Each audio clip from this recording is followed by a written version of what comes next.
우주야, 이로써 기태의 생명은 연장됐다. 저의 낭독은 여기까지입니다. 다음 낭독가는 진정성 있는 삶의 목소리로 들려주시는 이가피 선생님이십니다.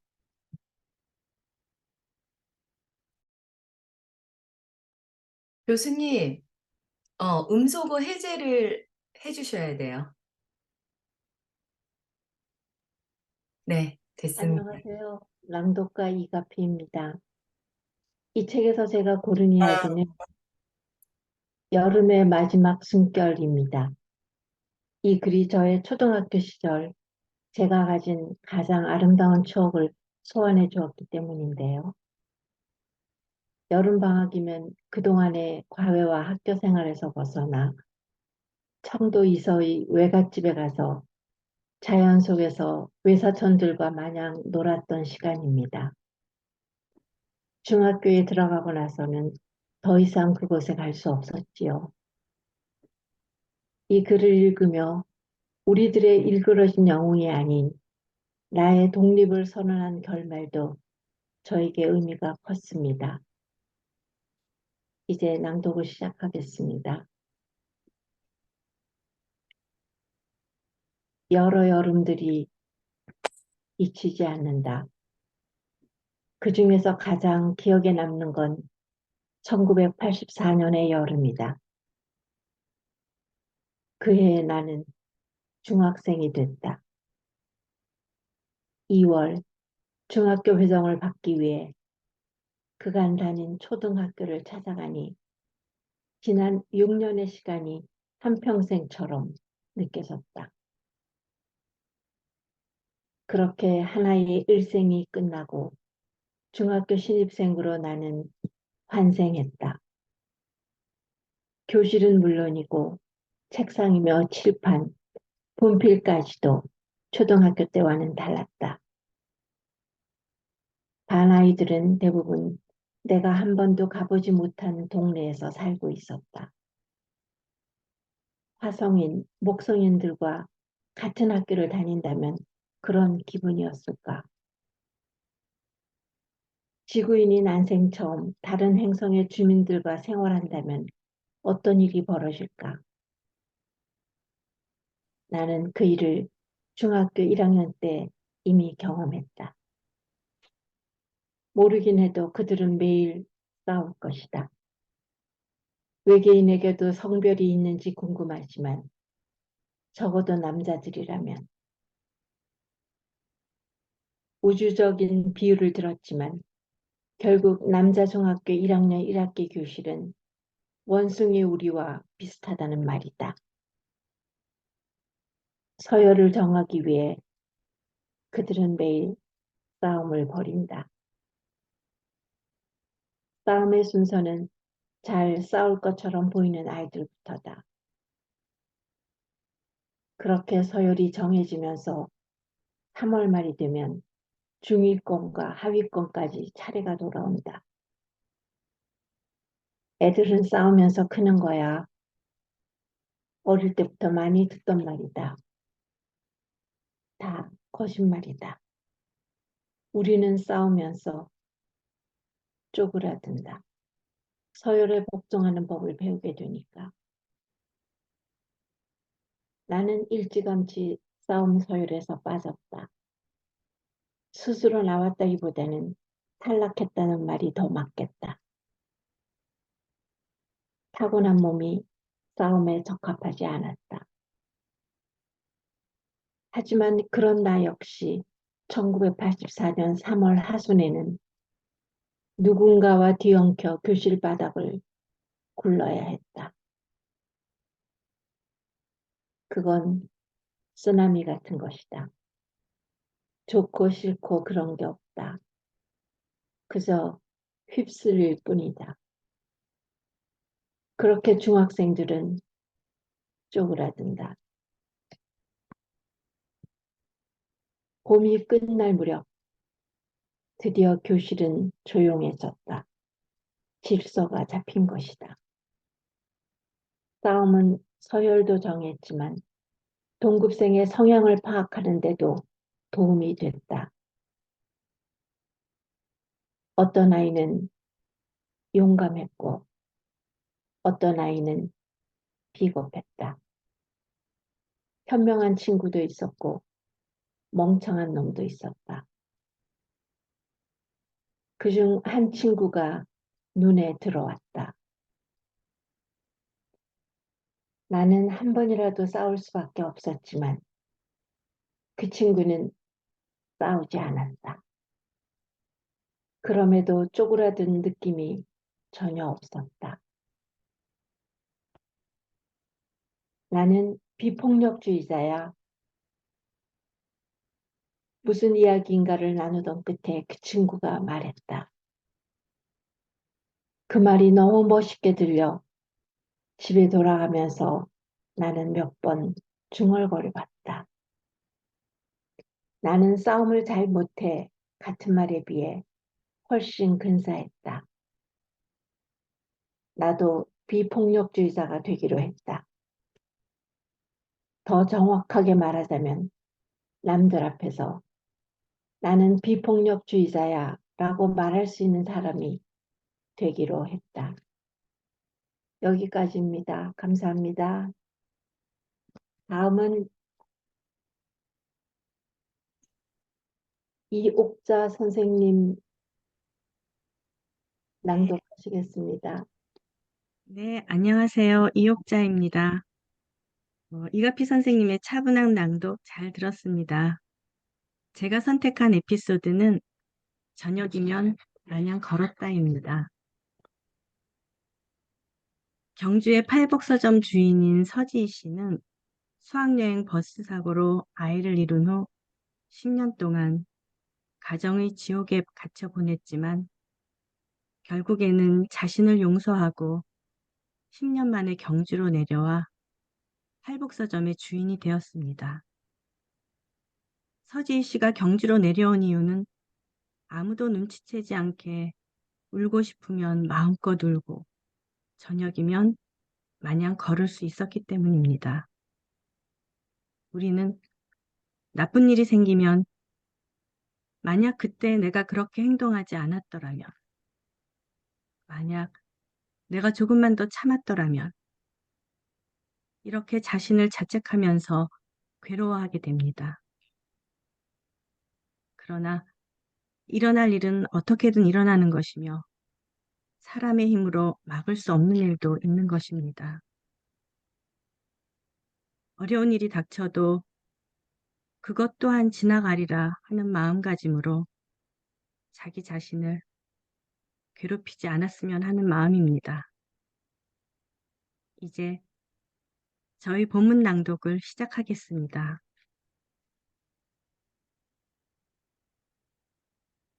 저녁이면 마냥 걸었다.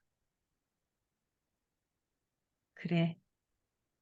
경주에 가보자고 결심하고 처음 내려왔을 때는 저도 아는 곳이라고는 불국사나 보문단지, 석굴암과 첨성대처럼 이름난 관광지뿐이었어요.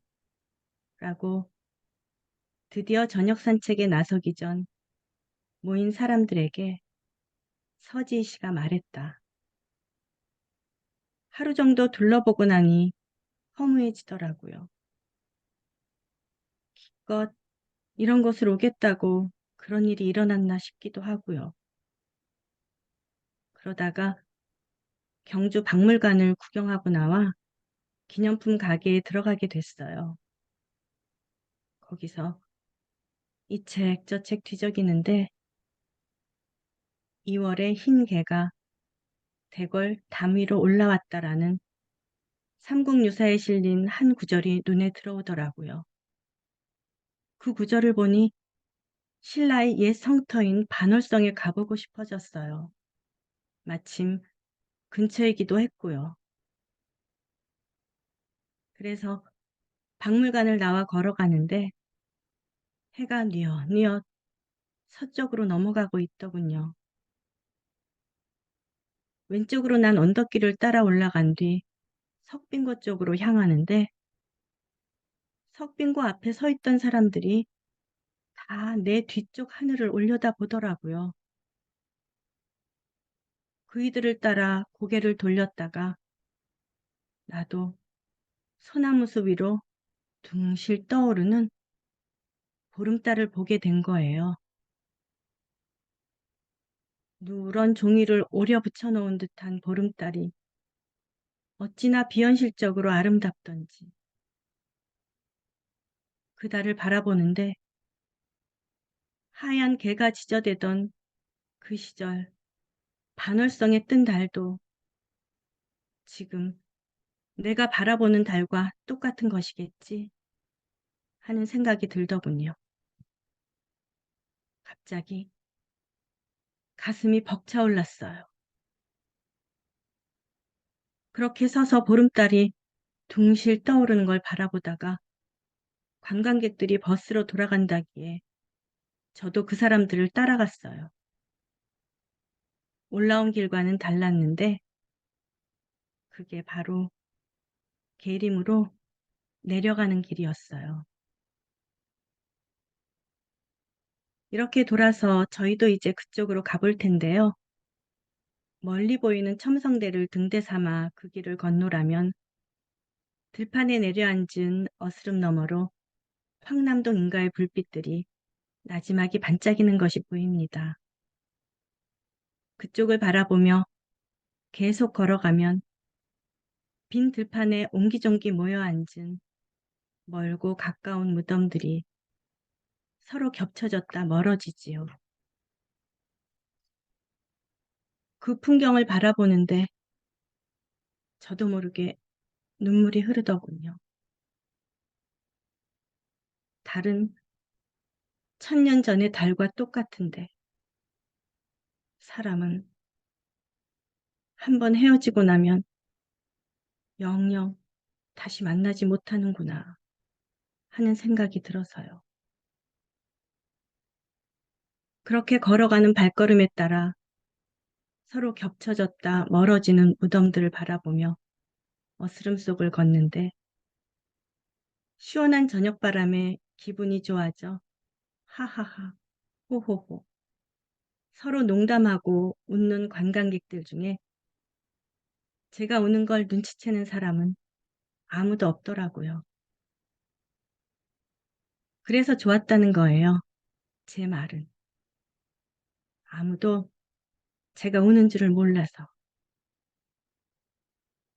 여러분도 울고 싶으면 마음껏 우셔도 됩니다.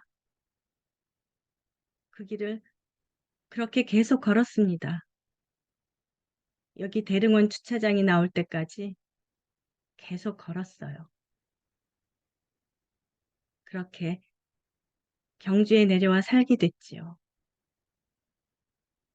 그리고 저녁이면 마냥 걸었습니다. 여기에서는 얼마든지 걸어도 좋으니까요. 자, 그럼 우리도 이제 다 같이 걸어볼까요?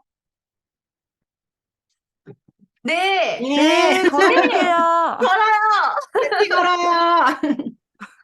네, 제 낭독은 여기까지입니다. 다음은 강주희 선생님입니다. 안녕하세요. 강주희입니다. 이옥자 선생님 낭독 정말 감사합니다. 서지희님의 눈과 마음을 함께 따라 걸었습니다. 감사합니다. 제가 이 책에서 고른 이야기는 강에 뛰어든 물고기처럼입니다. 제목이 마음에 들었습니다. 물고기처럼의 비유적인 표현을 왜 썼을까 생각하게 하였습니다. 사랑으로 경험한 몰입은 영원한 삶이라는 의미를 찾았습니다.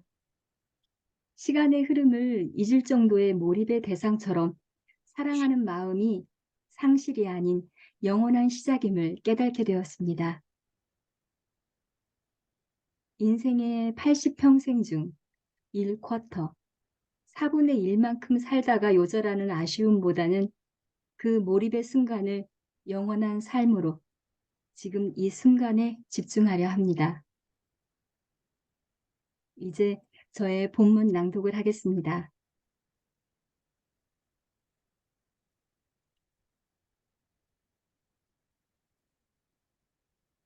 강에 뛰어든 물고기처럼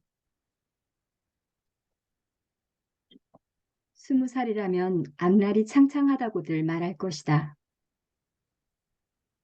사람의 일생을 80살로 본다면 이제 1쿼터가 끝난 셈이니까. 1쿼터는 정말 느리게 지나갔다. 삶은 강물과 같다. 양쪽에는 뚝이 있고 나는 그 뚝에서 강을 바라본다. 강은 시작 지점에서 끝까지 한눈에 들어온다. 강 전체를 봤기에 나는 그녀를 보자마자 강으로 뛰어든다. 나는 이게 처음이 아니라는 것도 알고 있다. 하지만 강물에 젖는 순간 나는 그 모든 것을 잊어버렸다.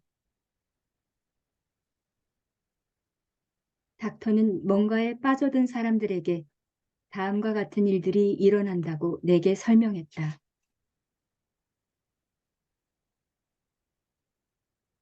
첫째, 자율신경의 활성화. 둘째, 새로운 감각의 생성. 셋째, 시간에 대한 착각. 사랑하는 동안 당신은 1아토초보다는 짧고 1플랑크 시간보다는 긴 현재를 경험했습니다. 1초. 방금 1초가 지나갔습니다. 1아토초가 1초라고 가정해 봅시다. 그렇다면 원래의 1초는 우주의 나이만큼 긴 시간이 됩니다. 사랑에 빠져 있는 동안 당신은 거의 영원에 가까울 정도로 긴 1초를 경험했습니다. 몰입을 연구하는 우리에게 당신은 매우 소중한 사례입니다. 뭐가 뭔지 도통 모르겠습니다. 당연히 혼란스럽겠죠. 지금 당신은 죽어가고 있습니다. 그것도 아주 빠른 속도로. 뭔가에 빠져들었다가 현실로 복귀한 사람들에게 이런 일은 흔하지만 그 중에서도 당신의 사례는 상상할 수 없을 정도입니다. 당신은 인류 역사상 가장 긴, 그러니까 우주의 나이만큼 긴 1초를 경험한 것으로 보입니다.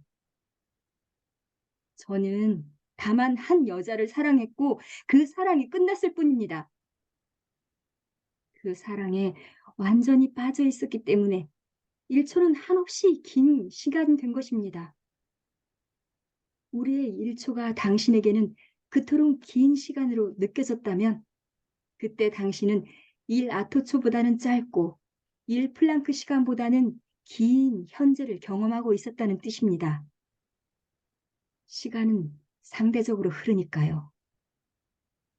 빠져 있을 때 당신에게는 지금 이 순간뿐이었습니다. 그 다음은 영원입니다. 지금 이 순간이 영원이 될 때 인류에게 더 이상 죽음은 없습니다. 저는 영원한 삶을 바라지 않습니다. 지금 이 순간의 삶만 바랄 뿐뿐입니다. 그건 같은 말입니다. 그러나 이제는 모든 게 끝났습니다. 지금 저는 영문도 모르고 강물 밖으로 쫓겨난 물고기와 같습니다.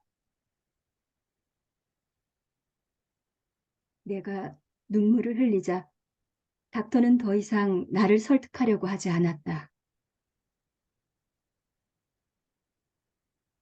지금 당신은 강물 밖의 물고기와 같군요. 제 낭독은 여기까지입니다.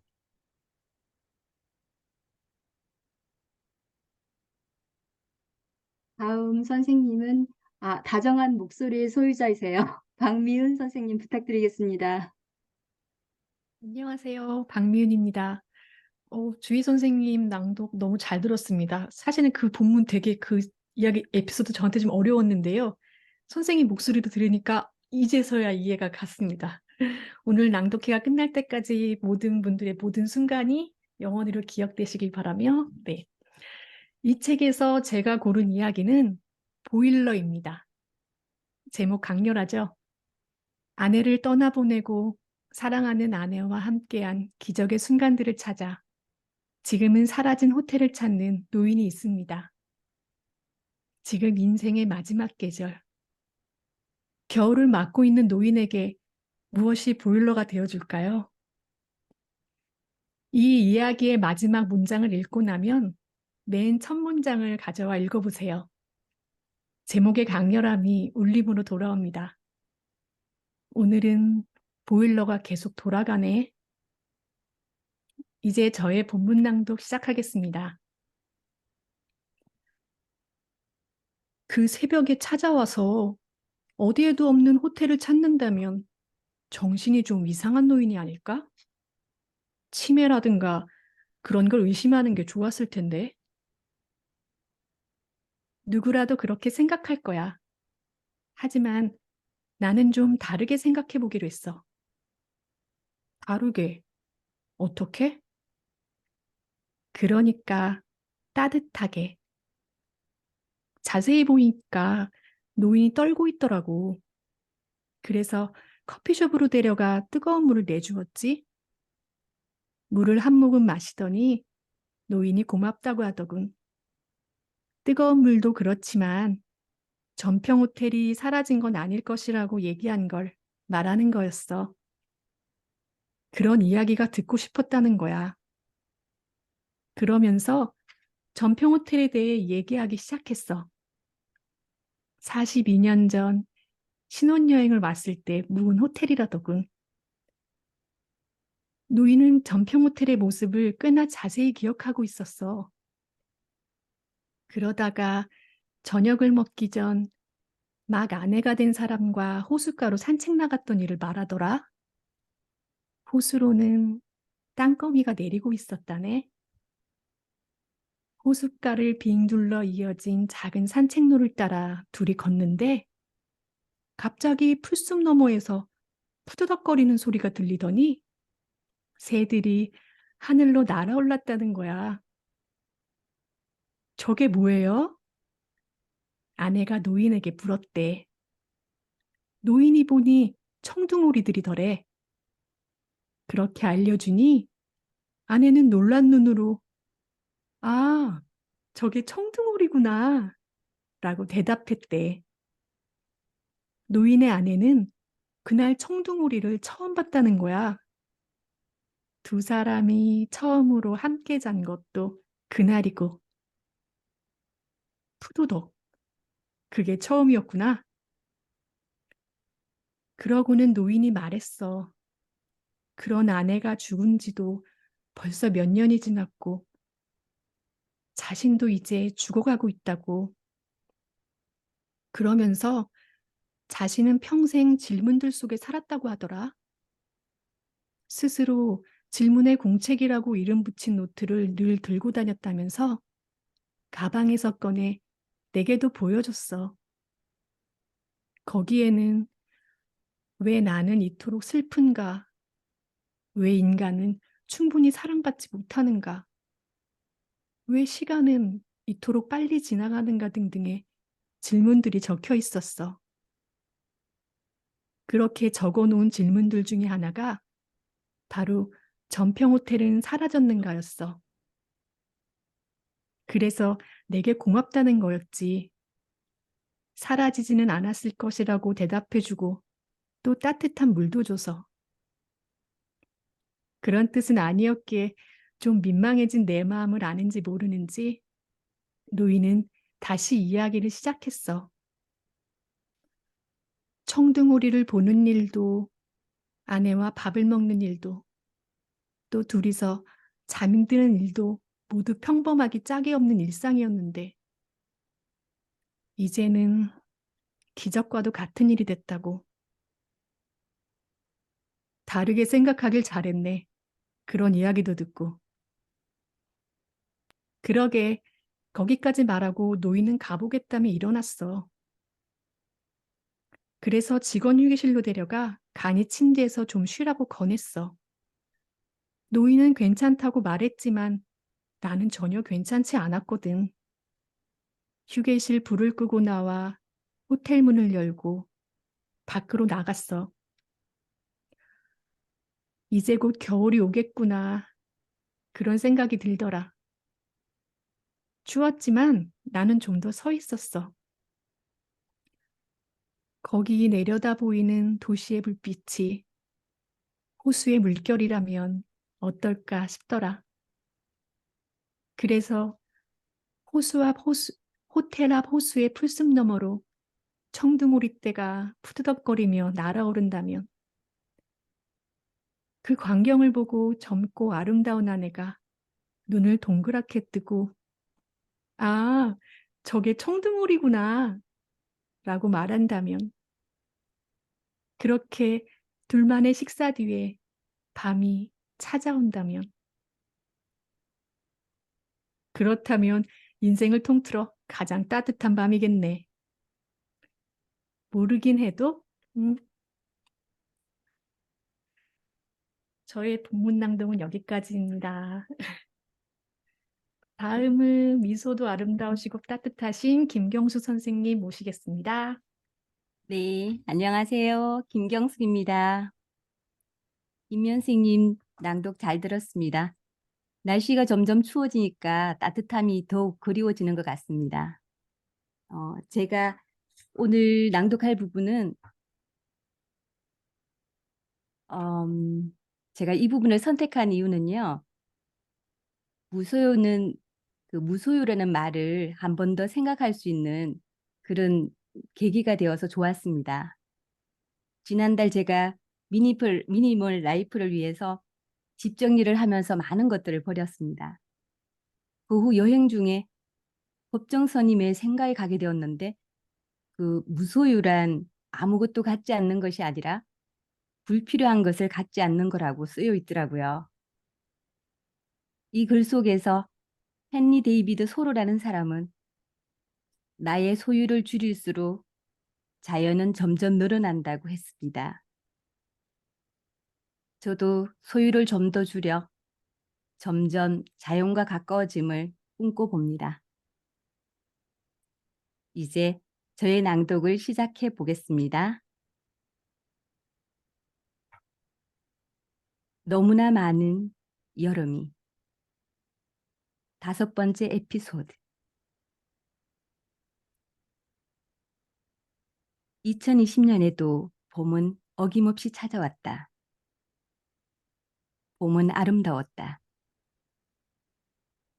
그 봄에는 이름이 있었지만 나는 결코 그 이름을 말할 수 없었다. 그 봄에 나는 사람들을 거의 만나지 않았다. 생각에 잠겨 혼자 몇 바퀴고 호수공원을 산책했다. 나무와 나무 사이, 해와 달 사이, 낮과 밤 사이를 걷고 또 걸었다. 하루 종일 틀어놓는 라디오에서 흘러나오는 음악에 무심코 빠져드는 일이 많아졌다. 나를 잃어버린 듯한 기분이 자주 들었는데 어쩐지 그건 모든 것을 잃어버린 듯한 기분이었다. 의지할 만한 것은 독서뿐이었다. 그럴 때면 늘 그랬듯이 150여 년 전 미국에 헨리 데이비드 소로라는 사람이 살았다. 28살이 되던 해 그는 죽는 순간에 이르러서야 제대로 살지 못했다는 사실을 알게 되는 사람은 되고 싶지 않다고 생각했다. 그래서 고향 콩코드 근처의 호숫가에 작은 통나무 집을 짓고 그해 독립기념일인 7월 4일 그 집으로 들어갔다. 그 후 2년이 넘도록 그는 생존을 위해 필요한 최소한의 것 외에는 물건을 사지도 쓰지도 않는 실험적인 삶을 살았다. 그 시절의 일기를 간추려 펴낸 책이 바로 월든이다. 월든을 펴낼 때의 일은 1854년 8월 10일 목요일의 일기에 남아있다. 어제 보스턴으로 갔다. 월든이 출간되었다. 딱종나무에 물가일이 맺혔다. 월든 같은 명제를 펴는 날도 딱종나무에 물가일이 맺힌 날로 기억할 수 있다는 게 소로가 가진 크나큰 힘이다. 소로는 삶의 근원적인 것만 접하기 위해 물질적인 소유를 줄여야 한다고 일기에 썼다. 나의 소유를 줄일수록 자연은 점점 늘어난다. 통나무 집이 작아질수록 집 밖의 공간은 그만큼 불어나듯이 무소유란 어떤 의미에서는 자연을 다 가진다는 뜻이기도 하다. 그의 일기에는 온통 자연에 대한 이야기뿐이다.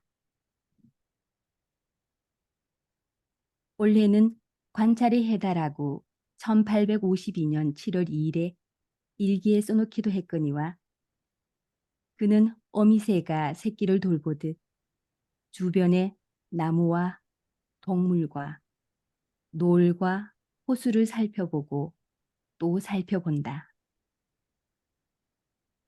돌보는 사람의 눈앞에는 너무나 많은 것들이 펼쳐진다. 무일푼이었지만 그는 상상할 수 없을 정도로 많은 자연을 가지고 있었다. 욕망에 대답하는 사람이 아니라 삶을 돌보는 사람이 되면서 세상 사람들이 가난이라고 말하는 것이 그에게는 풍요로운 삶이 됐다. 제 낭독은 여기까지입니다. 다음 낭독하실 분은 열정적인 박소라 선생님이십니다. 나와주세요. 안녕하세요. 박소라입니다. 제가 선택한 에피소드는 풍화에 대하여입니다. 이 글을 읽고 제 기억은 생기 발랄했던 여고 1학년 음악 시간으로 내달렸습니다. 은회색 머리칼에 바리톤이셨던 음악 선생님께서 기쁘나 슬플 때나 찾아온 나뭇잎 그대여 여기 와서 단꿈을 꾸어라. 단꿈을 꾸어라. 제 기억의 조각은 여기에서 멈춰섭니다. 그때 그 시절 슈베리트의 겨울나그네 중 보리수를 가르쳐 주셨던 그 선생님의 모습은 풍화되어 쓰러져 갔고 이제는 내 젊은 날의 음악 선생님처럼 깨끗한 머리칼을 한 제가 학교 도서관 선생님이 되어 책 속에서 꿈을, 희망을 찾으라 노래하고 있는 나 역시 언젠가는 그렇게 또 풍화되어 쓰러져 가겠지요. 마음 같아서는 이 노래를 그때 배웠던 대로 부르고 싶지만 그놈의 저작권 때문에 너 그리고 우리 모두 풍화로 수렴해가는 과정 아니겠는지요. 이제 저의 본문 낭독 시작하겠습니다.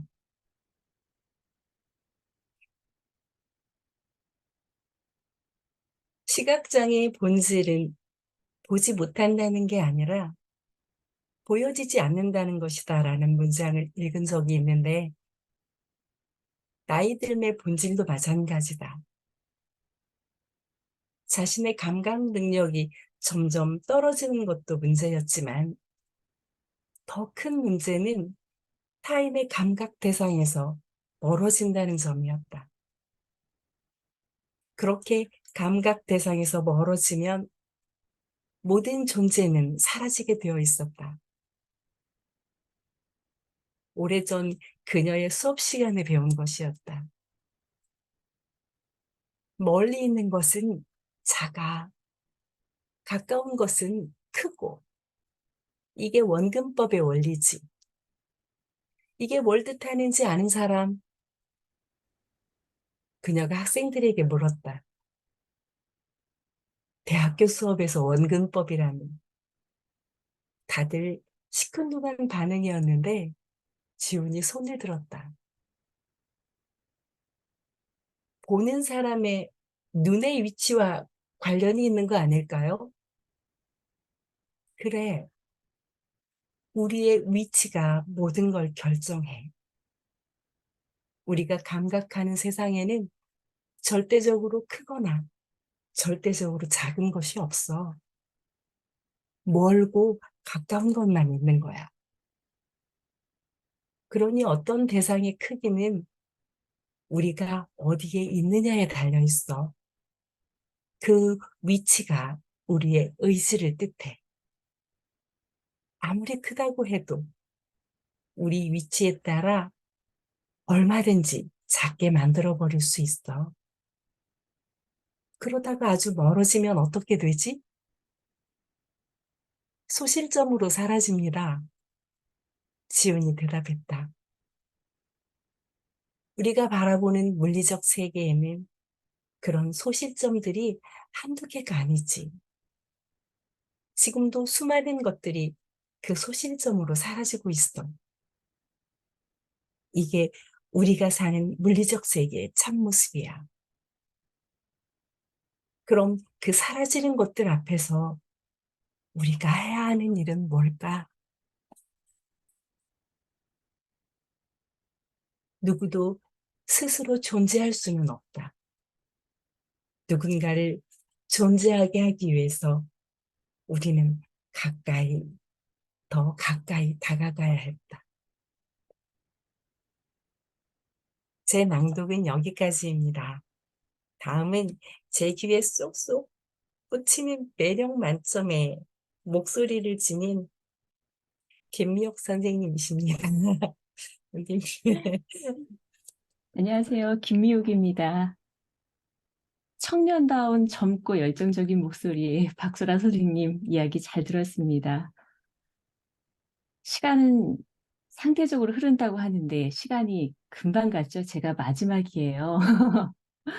그래서 저는 빨리 하고 나서 이야기에 좀 집중했으면 싶었는데 이야기에 빠져서 저의 순서를 잊고 있었습니다. 그래서 음소거 해제하는 것도 잊고 있었어요.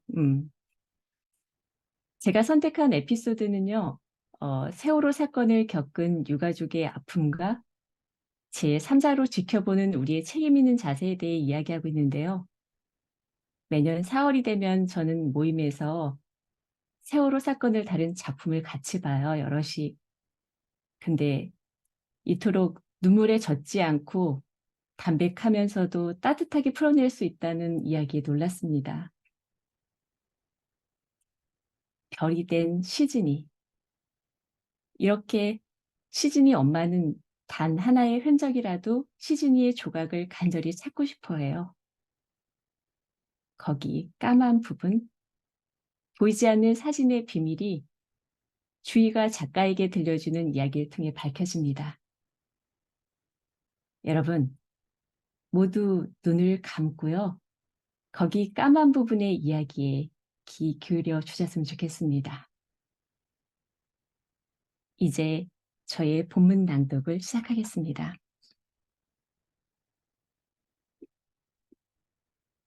거기 까만 부분에 나는 눈을 감고 달빛도 없는 어둠 속을 걸어가는 주위를 상상했다. 달치를 비추는 작은 불빛이 흔들린다. 하늘에는 하얗게 은하수가 펼쳐져 있다.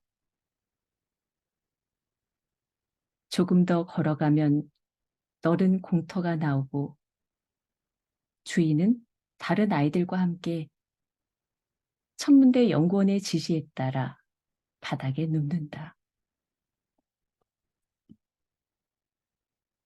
제일 먼저 검은고 자리, 독수리 자리, 백조 자리를 찾아 그 세 별자리의 가장 밝은 별들을 연결해 여름에 대삼각형을 만드는 방법을 배운다.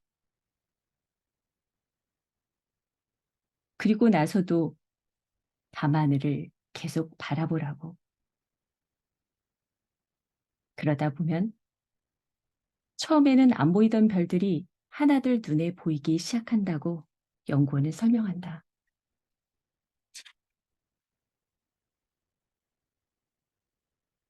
어둠에 익숙해지면서 주희의 눈에 수백 개의 별들이 들어오기 시작한다.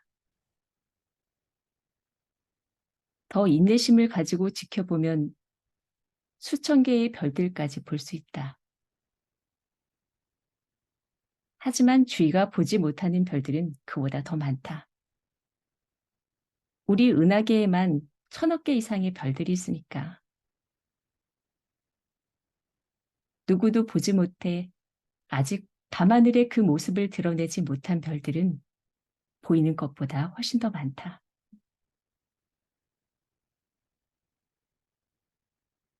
천문학적인 발견이란 관측을 통해 어떤 별을 존재하게 만드는 일이다. 말하자면 어떤 별은 우리가 보는 순간부터 반짝이기 시작한다. 우리의 관측이 별을 탄생시키는 것이다. 거기까지 설명한 뒤 연구원은 삼각대에 고정시킨 카메라와 핸드폰으로 번갈아 밤하늘 사진을 찍는다. 주인은 다른 학생들과 함께 카메라와 핸드폰에 찍힌 밤하늘 사진을 비교해서 살펴보면서 찬성을 지른다. 올해 노출시킨 카메라의 사진에 훨씬 더 많은 별들이 있다. 기계적으로 더 섬세한 덕분에 카메라는 핸드폰보다 더 많은 별들을 사진에 담은 것이다. 말하자면 카메라 쪽이 더 많은 별들을 존재할 수 있게 한 셈이다.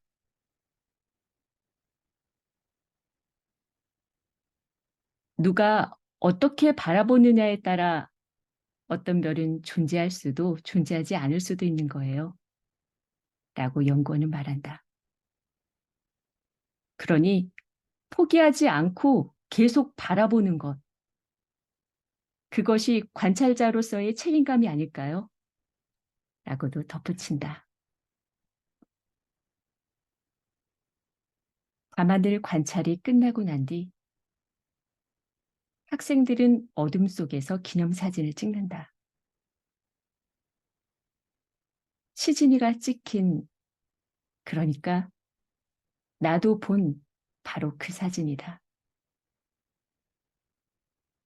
연구원은 플래시도 켜지 않고 작은 빛에도 예민한 사진기가 아니라 핸드폰으로 어둠 속에 묻힌 학생들을 찍는다.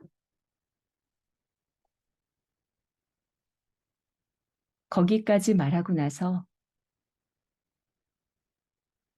밤하늘을 관찰하는 태도를 학생들이 잊지 않도록 어쩌면 책임감을 가지고 이 세상을 바라본다는 게 어떤 것인지 알려주기 위해 그 선생님은 그런 사진을 우리에게 찍어주신 게 아니었을까요? 라고 주희가 말했다. 그 목소리에 나는 눈을 떴다. 이 세상이 온전히 내 눈앞에 펼쳐졌다. 제 낭독은 여기까지입니다.